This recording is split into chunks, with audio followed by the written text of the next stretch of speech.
तुलसी में रोज जल चढ़ाने और तुलसी के पास दीपक जलाने से क्या फल मिलता है।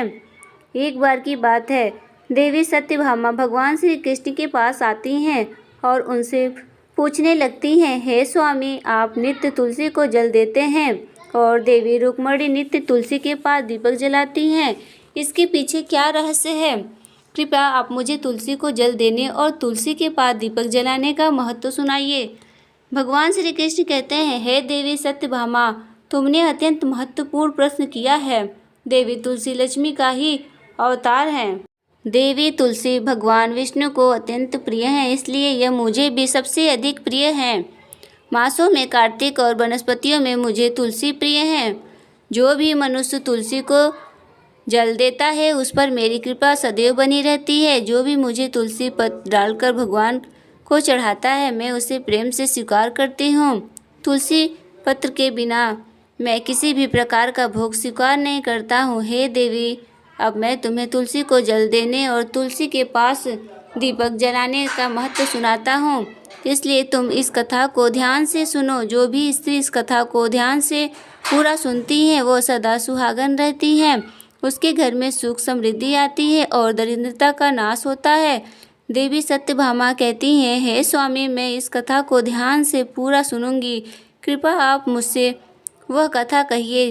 तब भगवान श्री कृष्ण देवी सत्यभामा को यह कथा सुनाने लगते हैं। भगवान श्री कृष्ण कहते हैं, हे देवी, मध्य देश में श्याम शर्मा नाम का एक वैश्य अपनी पत्नी के साथ रहता करता था। वैश्य के पास किसी चीज़ की कोई कमी नहीं थी। ईश्वर की कृपा से उसके पास सब प्रकार के सुख ऐश्वर्य थे, किंतु उस वैश्य की कोई संतान नहीं थी, जिस कारण से वह सदैव ही दुखी रहा करती थी। उसे वैद्य ने संतान प्राप्ति के लिए कई उपाय बताए। उसने दान धर्म किया, अनेक प्रकार के वैद्य भी बुलाए, उनसे नाना प्रकार के उपचार भी किया, किंतु फिर भी उसे कोई संतान नहीं हो रही थी। फिर एक दिन वह वैश्य महामुनि वशिष्ठ के घर मिलने के लिए उनके आश्रम पर जाता है। मुनि वशिष्ठ श्याम शर्मा का स्वागत करते हैं और कुशल मंगल पूछते हैं। तब वह श्याम शर्मा मुनि वशिष्ठ जी से कहता है, हे मुनिवर, मैं अत्यंत दुखी हूँ। मेरी कोई संतान नहीं है और संतान के बिना मेरा उद्धार कैसे होगा। मैंने संतान प्राप्ति के लिए अनेक उपाय भी किया, किंतु मुझे संतान नहीं हो रही है। कृपा आप ही बताइए कि मुझे किस कारण से पुत्र प्राप्ति नहीं हो रही है। क्या मुझसे जाने अनजाने में कोई पाप हुआ है। तब मुनि वशिष्ठ जी अपनी दिव्य दृष्टि से श्याम शर्मा के पूर्व जन्म के बारे में जान लेते हैं।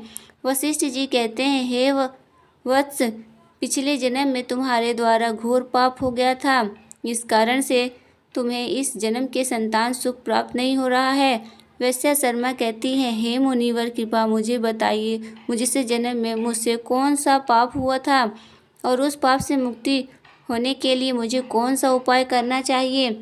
वशिष्ठ जी कहते हैं, हे वत्स, पिछले जन्म में तुमने जो अपराध किया था उसके विषय में सुनो। पिछले जन्म में तुम एक अहंकारी वैश्य थे। तुम्हारा जन्म धन्यवान कुटुंब में हुआ था। तुमने पिछले जन्म में एक गाय को अत्यंत दुख दिया था। एक दिन एक गाय भूख और प्यास से वैकालुक होकर तुम्हारे द्वार पर आई थी, किंतु तुमने उस गाय को न रोटी खिलाई, न चारा खिलाया और न ही उसे जल पान कराया। तुमने बड़ी ही निर्दयता से उस गाय को अपमानित करके घर से निकाल दिया। उस गाय ने अभी अभी बछड़े को जन्म दिया हुआ था और भूख से व्याकुल होने के कारण वह गाय वहीं पर मूर्छित होकर गिर पड़ी और उस दिन वह अपने बछड़े को दूध नहीं पिला पाई, इसलिए इस गाय ने तुम्हें श्राप दिया था। इस गाय के श्राप के कारण तुम्हारी ऐसी दुर्दशा हुई है। उस गाय के श्राप के कारण तुम्हें जन्म में संतान नहीं हो रही है। वशिष्ठ जी की बात सुनकर उसे श्याम शर्मा को बड़ा दुख हुआ और वह स्वयं को कोसते हुए कहने लगा, हाय, यह मैंने क्या किया। एक बेचारी दुखी गौ माता की सेवा नहीं की। मैंने बहुत बड़ा अपराध किया है और उसी का दंड मुझे भोगना पड़ रहा है। श्याम शर्मा वशिष्ठ जी से कहता है, हे मुनिवर, मुझे बहुत बड़ा अपराध हुआ था। अब मैं इस पाप का प्रायश्चित कैसे करूं। कृपा आप ही मुझे मार्गदर्शन कीजिए। मैंने जो पाप किया है उससे मुक्ति का कोई तो उपाय अवश्य होगा। मैं अपना सब कुछ देकर उसे पाप का प्रायश्चित करूँगा। कृपा आप ही कोई उपाय बताइए, मुझे संतान प्राप्ति कैसे हो सकती है, क्योंकि शास्त्र कहते हैं पुत्र के बिना मनुष्य का उद्धार नहीं हो सकता। तब मुनि वशिष्ठ कहते हैं, हे वत्स, इस पाप का एक ही उपाय है, तुम पुत्र प्राप्ति के लिए पुत्र श्रेष्ठ यज्ञ करो। इसी यज्ञ के फल स्वरूप तुम्हें संतान की प्राप्ति होगी। इस यज्ञ को संपन्न करके तुम ब्राह्मण को भोजन कराओ, वस्त्र और गाय का दान करो, तभी तुम्हें इस पाप से मुक्ति मिलेगी। तब श्याम शर्मा वशिष्ठ जी को धन्यवाद देते हुए कहता है, हे मुनिवर, आपका कोटि कोटि धन्यवाद। मैं आपके कहे अनुसार अवश्य ही पुत्र श्रेष्ठ यज्ञ करूँगा और ब्राह्मण को गाय का दान करूँगा। इतना कहकर वह श्याम शर्मा शीघ्रता से अपने घर पर लौट आता है और अपनी पत्नी को सारी हकीकत सुनाता है। फिर वे दोनों ही श्रेष्ठ यज्ञ की तैयारी करते हैं। अनेक ऋषि मुनियों को नियंत्रण देकर वह श्याम शर्मा पुत्र श्रेष्ठ यज्ञ संपन्न करता है और उन ऋषि मुनियों तथा ब्राह्मण को गाय का दान करता है। यज्ञ के संपन्न में होने के पश्चात यज्ञ की आग से अग्नि देव प्रकट होते हैं और उस श्याम शर्मा से कहते हैं, हे श्याम शर्मा, आज तुम्हारा यज्ञ सफल हुआ है। तुमने पुत्र प्राप्ति के लिए यह यज्ञ किया था, इसलिए तुम्हें मेरी कृपा से एक पुत्र की प्राप्ति होगी। किंतु तुम्हारे पुत्र की आयु केवल 18 वर्ष की ही होगी और 18 वर्ष समाप्त होने के बाद पश्चात तुम्हारे पुत्र की मृत्यु हो जाएगी। इतना कहकर अग्निदेव अंत ध्यान हो जाते हैं। पुत्र श्रेष्ठ यज्ञ करके और अग्निदेव से पुत्र का वरदान प्राप्त करके वह श्याम शर्मा बहुत प्रसन्न हुआ, किंतु उसे बड़ा दुख भी हुआ। श्याम शर्मा ने सोचा, पुत्र न होने से अच्छा है कम आयु वाला पुत्र ही ठीक है। फिर वह पहले की तरह अपने कार्य में लग रहा। कुछ दिनों में पश्चात उसकी पत्नी ने गर्भ धारण किया। श्याम शर्मा ने पुत्र के जन्म से पूर्व किए जाने वाले सभी संस्कार किया और उसे एक अत्यंत सुंदर पुत्र की प्राप्ति हुई। वह बालक बड़ा ही तेजस्वी दिखाई पड़ रहा था। श्याम शर्मा ने पुत्र के जन्म के बाद किए जाने वाले भी सभी संस्कार और पुत्र को गुरुकुल से शिक्षा प्रदान की। श्याम शर्मा का पुत्र जैसे जैसे बड़ा होने लगा, श्याम शर्मा को बहुत अधिक चिंता सताने लगी। फिर जब उसका पुत्र 16 वर्ष का हुआ तो श्याम शर्मा की पत्नी ने उससे कहा, अब हमें अपने पुत्र का विवाह कर देना चाहिए। हमारा पुत्र अब विवाह के योग्य हो गया है। श्याम शर्मा ने कहा, हे प्रिय, विधि के विधान के अनुसार हमारे पुत्र की आयु 18 वर्ष की ही है। 18 वर्ष के पश्चात हमारे पुत्र की मृत्यु हो जाएगी, इसलिए हमें इसका विवाह करके किसी कन्या के जीवन को बर्बाद नहीं करना चाहिए। वह तो 2 वर्षों बाद विधवा हो जाएगी, फिर उसे जीवन में अनेक कष्ट सहन करने पड़ेंगे। लेकिन श्याम शर्मा की पत्नी नहीं मानी। वह अपने पुत्र का विवाह होता देखना चाहती थी। श्याम शर्मा की पत्नी कहती है, हे नाथ, कुछ भी हो, मैं अपने पुत्र को अविवाहित करते हुए नहीं देख सकती। हमारे पास किस चीज़ की कमी है? हमारे पुत्र वधू इस संपत्ति को प्राप्त करके सुखी जीवन जी सकती हैं। इसलिए अब आप संकोच न करें और हमारे पुत्र के लिए सुंदर कन्या की खोज करें। अपनी पत्नी के मन के आगे श्याम शर्मा की एक न चली और वह फिर पुत्र के विवाह के लिए मान गया। फिर उसने पास ही नगर में रहने वाले एक अत्यंत गरीब वैश्य की पुत्री के साथ अपने पुत्र का विवाह संपन्न किया। श्याम शर्मा की बहू नाम सुभद्रा था। वह अत्यंत गुणवान, चरित्रवान और पतिव्रता नारी थी। वह अपने पति की मृत्यु के बात को नहीं जानती थी। सुभद्रा नित्य अपने सास ससुर और अपने पति की सेवा करने लगी। वह सभी के साथ बड़े प्रेम से रहती और कभी किसी की आज्ञा का उल्लंघन नहीं करती थी। उसने अपनी मधुर वाणी और कार्यकुशलता से सभी के मन को जीत लिया। इस प्रकार से 2 साल बीत गए और फिर वह श्याम निकट आ गया। जब श्याम शर्मा के पुत्र की मृत्यु होने वाली थी, श्याम शर्मा को बड़ा भय लगने लगा। फिर एक दिन उसने अपनी बहू को बुलाया और उसे क्षमा मांगते हुए कहने लगा, हे बहू, तुम मुझे क्षमा कर देना, मैंने तुम्हारे साथ बड़ा अन्याय किया है। सुभद्रा ने कहा, हे ससुर जी, आप ऐसा क्यों कह रहे हैं? आप मुझसे क्षमा मांग कर लज्जित न कीजिए। मैं आपसे छोटी हूँ, आपकी पुत्री के समान हूँ। कृपया आप संकोच न करते हुए आपके मन में जो भी बात है वह कहिए। मैं आपकी आज्ञा का पालन अवश्य करूँगी। फिर श्याम शर्मा कहने लगे कि हे पुत्री, तुम कल्याणकारी हो, तुम एक महान पवित्रता हो, किंतु मेरे पुत्र के साथ तुम्हारा विवाह होने से पूर्व मैंने तुमसे एक बात छुपाई है। हमें पुत्र की प्राप्ति पुत्र श्रेष्ठ यज्ञ करने के बाद हुई थी और अग्निदेव ने हमें यह कहते हुए पुत्र प्राप्ति का आशीर्वाद दिया था कि हमारे पुत्र की आयु केवल 18 वर्ष की ही होगी। 18 वर्ष के बाद हमारे पुत्र की मृत्यु हो जाएगी। अपने ससुर की बात सुनकर सुभद्रा ने कहा, हे ससुर जी, बस इतनी सी बात, आप चिंता न कीजिए। मैं आपको वचन देती हूँ कि आपकी पुत्र वधू में कभी विधवा नहीं होंगी। आपके पुत्र के प्राणों की रक्षा मैं करूँगी। आप बस मुझे एक दीपक जल का घड़ा और एक गाय लाकर दीजिए। मेरे पति के प्राणों की रक्षा इन्हीं से होगी। सुभद्रा की बात सुनकर श्याम शर्मा को बड़ा आनंद हुआ और वह कहने लगा, हे बहू, जैसी तुम्हारी इच्छा है मैं तुम्हें वह सब कुछ चीज़ लाकर देता हूँ। इतना कहकर श्याम शर्मा ने अपनी बहू को वह तीनों चीज़ लाकर दी। फिर जब वह दिन निकट आ गया जिस दिन सुभद्रा के पति की मृत्यु होने वाली थी, उस दिन सुभद्रा ने सुबह उठते ही तुलसी को जल चढ़ाया और उसे प्रणाम करते हुए तुलसी के पौधे पर एक चुनरी बांध दी और तुलसी माता से प्रार्थना की, हे तुलसी माँ, मैं आपको चुनरी चढ़ा रही हूँ, कृपा अब तुम मेरे ही सुहाग की रक्षा करना। फिर सुबह के समय यमराज का एक दूत श्याम शर्मा के पुत्र के प्राण लेने के लिए उसके घर पर आ गया। जैसे ही वो घर में प्रवेश करने लगा तब तुलसी के पौधे ने उसे रोक दिया और कहा, हे यमदूत, इस घर में निवास करने वाली स्त्री ने मुझे चुनरी चढ़ाई है और इसलिए अब इसके सुहाग की रक्षा मैं कर रही हूँ। तुम इसके घर में प्रवेश नहीं कर सकती। इतना कहकर तुलसी ने यमराज के उस दूत को घर में जाने से रोक दिया। वह दूत भयभीत होकर सुभद्रा के पति के प्राण लिए बगैर ही यमपुरी लौट गया। यमपुरी में जाकर उसने यमराज से कहा, हे धर्मराज, मैं धरती लोक पर एक पुरुष के प्राण लेने के लिए गया था, किंतु तुलसी के पौधे ने मेरा रास्ता रोका। उस तुलसी के पौधे के कारण मैं घर में प्रवेश नहीं कर पा रहा हूँ। इस बात पर यमराज को बड़ा क्रोध आ गया। फिर उन्होंने अन्य दो दूतों को बुलाया और कहा, तुम अब शाम के समय सुभद्रा के घर पर जाओ। तब जब तुलसी का पौधा सो रहा होगा तुम उसके पति के प्राण लेकर यमलोक आ जाओ।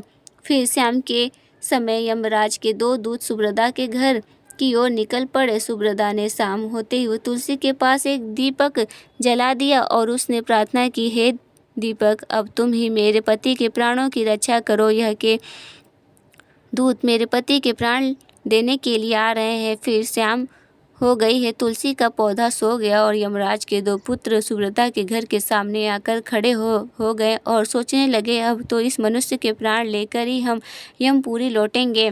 जैसे ही यम के दूत सुभद्रा के घर में प्रवेश करने लगे, तुलसी के पास लगाए हुए दीपक ने उनका रास्ता रोक दिया और कहा, हे दूत, तुम अब इस सुभद्रा के पति के प्राण नहीं ले जा सकते। उस स्त्री ने मुझे प्रज्वलित करके उसके पति के प्राणों की रक्षा करने की प्रार्थना की है, इसलिए अब मैं उसके पति के प्राणों की रक्षा कर रही हूँ। इसलिए तुम आज उसके पति के प्राण नहीं ले जा सकते। तुम यहीं से लौट जाओ, नहीं तो मैं सब कुछ जलाकर भस्म कर दूंगी और मेरी अग्नि में तुम दोनों भी जलकर भस्म हो जाओगे। उस दीपक की बात सुनकर यमराज दोनों दूतों को अत्यंत भयभीत हो गए और फिर से लौटकर यमराज पास चले गए। वहां पर जाकर उन्होंने यमराज को सारा वृत्तांत सुनाते हुए कहा, हे यमराज, आपकी आज्ञा का पालन करते हुए हम दोनों का शाम के समय उस पुरुष के प्राण लेने के लिए गए थे, किंतु तुलसी के पास लगाए हुए दीपक ने हमारा रास्ता रोक दिया, इसलिए हम खाली हाथ ही लौट आए हैं। यह सुनकर यमराज को बड़ा क्रोध आ गया। फिर उन्होंने अन्य 4 दूतों को बुलाया और कहा, अब तुम सुबह उस सुभद्रा के जागने से पहले जाओ और उसके पति के प्राण लेकर आ जाओ। यमराज की आज्ञा पालन पाकर दूत सुबह सुभद्रा के घर की तरफ जाने लगे, लेकिन इधर सुभद्रा ने रात को ही घर के दरवाजे के सामने जल से भरा हुआ लोटा रख दिया और उससे प्रार्थना की, मेरे पति की रक्षा कीजिए। यम के 2 दूत मेरे पति के प्राण लेने के लिए आ रहे हैं, अब आप ही मेरे सुहाग की रक्षा कर सकते हैं। इतना कहकर वह सुभद्रा सोने के लिए चली गई। इधर यम के दूत सुबह सुभद्रा के जागने से पहले ही उसके घर पर पहुंच गए। जैसे ही वह घर के अंदर प्रवेश करने लगे तब उस लोटे के अंदर भरे हुए जल ने कहा, तुम रुक जाओ, अब तुम इस घर में प्रवेश नहीं कर सकते। यह घर अब मेरी सुरक्षा में है। मैं सुभद्रा के पति के प्राण तुम्हें लेकर जाने नहीं दूंगा। अगर तुमने इस घर में प्रवेश किया तो मैं नरक की अग्नि को बुझा दूंगा, जिसमें सारा नरक लोक डूब जाएगा। यह सुनकर यमराज के बेचारे दूत घबरा गए और एक दूसरे की तरफ देखकर उस स्थान से भाग गए। वे सभी यम के दूत यमराज के पास लौट गए और उनसे कहने लगे, हे धर्मराज, आपकी आज्ञा का पालन करने के लिए हमें चारों सुबह सुभद्रा के जागने से पहले ही उसके पति के प्राण लेने के लिए पहुंच गए थे, किंतु सुभद्रा के घर के बाहर रखे हुए जल के लोटे ने हमारा मार्ग रोक लिया और उसी कारण से हम उसके घर में प्रवेश नहीं कर सके। अब यमराज को बहुत ही अधिक क्रोध आ गया। इस बार उन्होंने 8 दूतों को बुलाया और कहा, हे यमदूतों, अब शीघ्रता से जाओ और बलपूर्वक उस मनुष्य के प्राण खींचकर यमलोक लेकर जाओ। फिर वह 8 यमदूत यमराज की आज्ञा का पालन करते हुए पृथ्वी लोक पर उस सुभद्रा के घर के पास आते हैं तो देखते हैं उस सुभद्रा के घर के सामने एक गाय खड़ी है। सुभद्रा ने यमदूतों के आने से पहले ही अपने घर के सामने गाय को बांध दिया था और गौ माता से विनती की थी, हे गौ माता, आज यमदूत मेरे पति के प्राण लेने के लिए आ रहे हैं। अब आप ही मेरे सुहाग की रक्षा कर सकती हो। हे गौ माता, मैं आपकी शरण में आई हूँ, कृपा मुझे विधवा होने से बचा लीजिए। उस गाय ने कहा, हे पुत्री, तुम चिंता मत करो, तुम्हारे पति के प्राणों की रक्षा मैं स्वयं करूँगी। मेरे होते हुए यम के दूत तुम्हारे घर में प्रवेश नहीं कर पाएंगे, इसलिए तुम चिंता से मुक्त होकर घर में अपने पति की सेवा करो। फिर जैसे ही यमदूत घर के अंदर प्रवेश करने के लिए आगे बढ़ते हैं, तब वह गाय उन्हें रोक देती है और कहती है, इस घर में तुम लोग प्रवेश नहीं कर सकते। इस घर की रक्षा मैं कर रही हूँ। मेरे रहते कोई भी घर के अंदर प्रवेश नहीं कर सकता। यदि तुमने घर के अंदर प्रवेश करने का प्रयत्न किया तो मैं तुम्हें सभी को श्राप दे दूंगी। अगर तुम इस घर के अंदर प्रवेश करना है तो तुम्हें पहले प्राण लेने पड़ेंगे और तुम सभी को गौ का हत्या का पाप लगेगा, जिसका कोई प्रायश्चित नहीं है। वहां पर उपस्थित सभी यमदूत गाय के द्वारा श्राप देने की बात सुनकर भयभीत हो गए। वे जानते थे कि गाय के द्वारा दिए गए श्राप से कोई मुक्ति नहीं कर सकता और गौ हत्या तो संसार का सबसे जघन्य अपराध और महापाप है, जिसका कोई प्रायश्चित भी नहीं है।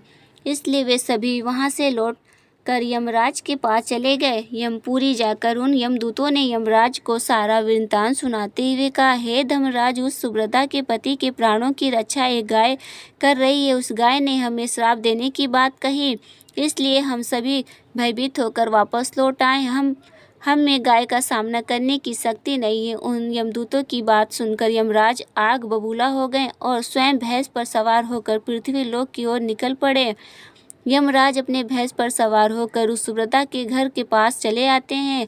यमराज को अपने घर के सामने खड़ा हुआ देखकर सुभद्रा भयभीत हो जाती है और जल्दी से आकर यमराज के चरण स्पर्श करके उन्हें नमस्कार करती है और उनकी स्तुति करने लगती है। हे यमराज, आप तो तीनों लोकों के प्राणियों पर कृपा करने वाले महान देवता हैं। इस संसार के समस्त प्राणियों के पाप और पुण्य का लेखा जोखा आप अपने पास रखते हैं। हे न्याय के देवता धर्मराज, मैं सत्य धर्म का पालन करने वाली पतिव्रता स्त्री हूँ। मैं आपको बारंबार नमस्कार करती हूँ, कृपा मुझे आशीर्वाद दीजिए। सुभद्रा के द्वारा दी गई स्तुति से यमराज अत्यंत प्रसन्न होते हैं और उसे अनजाने में ही सदा सुहागन रहो ऐसा कहकर आशीर्वाद देते हैं। फिर जब यमराज सुभद्रा के पति के प्राण ले जाने के लिए आगे बढ़ते हैं तो सुभद्रा कहती है, हे धर्मराज, आपने अभी मुझे सदा सुहागन रहने का आशीर्वाद दिया है और अब आप मेरे पति के प्राण लेने जा रहे हैं, इससे तो आपका आशीर्वाद झूठा साबित हो जाएगा। यह सुनकर धर्मराज रुक जाते हैं और सुभद्रा की ओर देखकर मुस्कुराने लगते हैं। सुभद्रा के निर्मल हृदय और अपने पति के प्रति समर्पण भाव को देखकर यमराज अत्यंत प्रसन्न होते हैं। सुभद्रा की ओर देखकर यमराज कहते हैं, हे पुत्री, आज तुमने साक्षात मृत्यु को ही पराजित किया है। मैं तुम्हारे पतिव्रता धर्म से अत्यंत प्रिय हूँ। अब मैं तुम्हारे पति के प्राण छोड़ देता हूँ। तुम्हारी जो भी मनोकामनाएं हो मुझसे मांग लो। तब सुभद्रा ने कहा, हे धर्मराज, मैं अपने पति के लिए 100 वर्ष की आयु मांगती हूँ। मेरे लिए मेरे पति ही परमेश्वर है। मैं अपने पति को छोड़कर जीवन नहीं रह सकती, इसलिए आप मुझे यही वरदान दीजिए। तब यमराज प्रसन्न होकर कहते हैं, तथास्तु हे कल्याकारी, आज से जो भी स्त्री अपने घर के सामने तुलसी का पौधा लगाती है, तुलसी के पास शाम को दीपक जलाती है, जिस घर के सामने गाय बंधी होती है और जो स्त्री अपने घर के सामने जल का लोटा रखती है, उसके घर में कभी मेरे दूत प्रवेश नहीं करेंगे। इतना कहकर यमराज उस स्थान से अंत ध्यान हो जाते हैं। भगवान श्री कृष्ण कहते हैं, हे देवी, इस प्रकार से उस सुभद्रा ने अपने पति व्रता धर्म का पालन करके उसकी मृत्यु को टाल दिया था। इसलिए जो भी स्त्री अपने घर के सामने तुलसी का पौधा लगाती है, रोज शाम को तुलसी के पास दीपक जलाती है, उसके घर में मृत्यु प्रवेश नहीं कर सकती। जिस घर के सामने गाय बंधी होती है, उस घर में कभी भी दुख दरिद्रता नहीं आती है। जो स्त्री अपने घर के सामने जल से भरा हुआ लोटा रखती है, उसके घर में कभी शोक नहीं होता। तो दोस्तों, इस प्रकार से भगवान श्री कृष्ण ने देवी सत्यभामा को तुलसी के पास दीपक जलाने का महत्व सुनाया। जय श्री कृष्ण। दोस्तों, आपको ये कथा कैसी लगी, कृपया कमेंट करके ज़रूर बताएं। वीडियो पसंद आए हो तो लाइक करें, कमेंट में जय श्री कृष्ण अवश्य लिखें और ऐसी ही और भी बहुत सारी कहानियाँ सुनने के लिए चैनल को सब्सक्राइब ज़रूर करें। फिर मिलते हैं हम नेक्स्ट वीडियो के साथ, तब तक के लिए धन्यवाद।